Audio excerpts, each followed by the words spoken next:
Assalamualaikum warahmatullahi wabarakatuh. Kami mahasiswa IAIN Metro jurusan Ekonomi Syariah semester 6. Saya Devi Ayu Sapitri, NPM 1903010020. Saya Dewi Puja Lestari, NPM 1903010022. Saya Risa Yustika, NPM 1903011110. Saya Rizky Anissa Putri, NPM 1903011111. Di sini kami akan melakukan pemberdayaan UMKM di Desa 37B Ganti Mulya, Pekalongan, Lampung Timur, di usaha Kelanting Mekarsari. Kami dari mahasiswa IAIN Metro semester 6, jurusan Ekonomi Syariah. Sebelumnya dengan Bapak siapa? Pak Sugiarto. Jadi kami di sini ingin bertanya-tanya mengenai usaha yang sedang Bapak kelola. Jadi sejak kapan Pak usaha ini berdiri? Ya, alhamdulillah dari tahun 97. Udah hampir 25 tahun yang lalu ya. Awal mula usaha ini berdiri itu bagaimana Pak? Awal mula berdiri ya karena kita memandang bahan baku di sekitar lingkungan kita, di sekitar rumah kita banyak yang terbengkalai, banyak yang nggak dimanfaatkan. Jadi kita berpikir bagaimana bisa mengembangkan dari hasil tanaman singkong yang waktu itu sih masih belum banyak yang memanfaatkan. Artinya cuma dijual ke pabrik pun harganya sangat murah sekali. Jadi kayaknya bagaimana kita mencari prospek dari tanaman singkong itu, mungkin baru kita ketemu dengan usaha Kelanting ini. Untuk pekerja dari awal pembuatan usaha ini berdiri sampai dengan sekarang itu jumlahnya berapa orang? Ini kalau dari awal sih kita wamenso ya satu orang, makanya cuma satu keluarga artinya sama istri aja. Jadi awal berdiri ya awal pembuatan kita buat sendiri, ya kita jual sendiri, kita cari bahan baku sendiri. Singkong juga cabut sendiri dulu. Paling awal pertama buat itu paling banyak tuh 1 kintal, paling banyak 100 kilo dulu masih 100 kilo, terus berkembang ada permintaan, tenaganya kurang, nambah 1 karyawan, terus seiring waktu bertambah permintaan, masih kurang, tambah karyawan, sampai sekarang alhamdulillah sekitar 40 orang karyawan. Lalu dari berapa varian rasa Pak yang sudah dikembangkan dalam usaha ini? Kalau varian rasa kita mengikuti tren pasar ya. Yang saya sediakan sekarang rasa balado, pedas manis sama original aja. Itu yang paling banyak di biasanya balado. Karena untuk stok di gudang-gudang kita yang paling banyak peminatnya balado, rasa balado. Untuk modal awal usaha ini berapa Pak? Modal awal dulu masih murah semua ya, 100.000 dulu cukup. Itu udah bisa satu produksi sama mesinnya. Tapi mesin manual dulu masih awal kita beli yang manual. Harga 20.000, harga singkong masih 50 rupiah. Harga minyak paling kayaknya sekitar 2.500 saat itu. Belum nyampe dia malah masih 1.800. Itu awal pertama buat itu. Modal awal. Ya, kalau sekarang ya udah lumayan, udah ratusan juta sekarang omsetnya, nilai produksinya, nilai investasinya.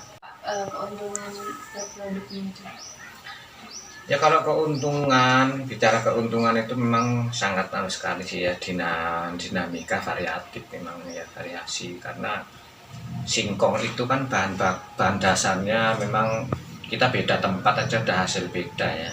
Singkong itu nggak bisa kayak bahan baku yang, artinya produksi Kelanting ini itu hasilnya itu nggak bisa kontinu, artinya stagnan lah ya, jadi dia dinamika terus. Karena beda dengan terigu, kalau terigu itu bahan baku 1 kilo udah pasti jadi 1 kilo roti ibaratnya, itu kalau bahan baku yang lain. Tapi kalau singkong nggak bisa, karena memang dari perawatan, dari tekstur tanah itu akan menghasilkan yang beda, nanti hasil acinya pasti beda, hasil paginya itu. Kalau singkong hasil produksi ya, hasil produksinya bisa beda. Sama-sama kita buat 1 ton dengan lahan yang lain itu hasilnya akan beda. Itu memang gimana kita bisa mengondisikan. Nah itu yang mungkin tingkat kesulitannya ada di situ. Kalau keuntungan mungkin masih bisa sampai 10% lah dari nilai investasinya, mungkin dari proses produksi, biaya produksinya. Ini kalau dari 1 ton singkong itu mungkin bisa 3 kintal ranting kan, itu paling banyak 3 kintal ranting. Kalau sekarang harga 20.000 dan 6 juta. 6 juta kalau kita ambil 10% aja lah, udah 600.000 per hari per produksi. 1 bulan udah 18 juta. Gajinya siapa? 18 juta.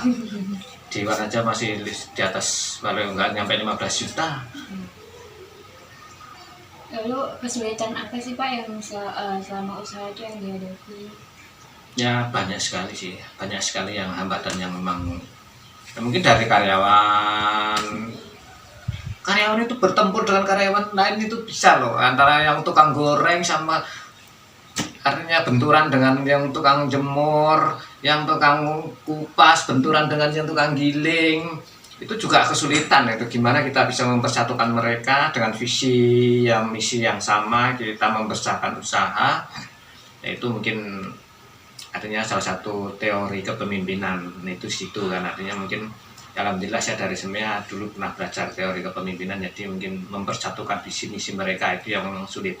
Jadi di dalam hati mereka dia nggak merasa terpaksa kerja, artinya oke lah kita kerja sama-sama mencari keuntungan sama-sama gitu. Jadi bukan nggak ada antara pemilik dan pekerja. Itu mungkin salah satu trik atau gimana kita bisa mempersatukan mereka. Itu kalau masalah itu dengan intern ya, dengan karyawan, mungkin dengan pekerja. Kalau dengan pasar mungkin biasanya gejolak ekonomi. Gejolak ekonomi itu otomatis akan mempengaruhi permintaan pasar. Sedangkan peluang-peluang kita yang paling besar itu biasanya orang hajatan. Itu kalau musim hajatan kalau mungkin itu peluang paling besar di sana.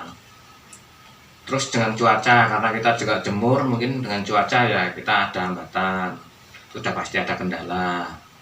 Terus dengan singkongnya sendiri, sekarang harga singkong mahal. Ini otomatis bahan baku juga agak kesulitan. Itu gimana kita bisa mengantisipasi, kita pelajari lah, artinya mungkin setiap ada gejolak ekonomi itu pasti akan berdampak dengan usaha kita itu. Memang seperti itu gambarannya secara singkat lah, artinya ini gambaran singkat. Karena kalau dijabarkan masih banyak sih sebenarnya, cuman kadang kan kita kalau nggak ada, artinya sampean nggak ada ide, mungkin ada gini pertanyaan, saya juga nggak tergali itu, di mana ya saya bisa otomatis kalau sampean ada mungkin gimana kalau dengan di pasar dengan konsumen seperti apa, dengan seperti apa, nah baru saya kan bisa menjelaskan. Kalau saya yang menggali kayaknya ya agak kesulitan karena sudah terlalu banyak memori yang tersimpan gitu. Mungkin seperti itu, masih ada yang lain. Baik, mungkin itu saja yang dapat kami pertanyakan. Terima kasih atas waktunya dan informasi yang telah diberikan kepada kami. Ya sama-sama mungkin bisa membantu pengembangan ilmu lah, mungkin sampai dari adik-adik semua. Saya bisanya membantu seperti ini, hanya transfer ilmu lah. Transfer ilmu itu memang berdasarkan pengalaman.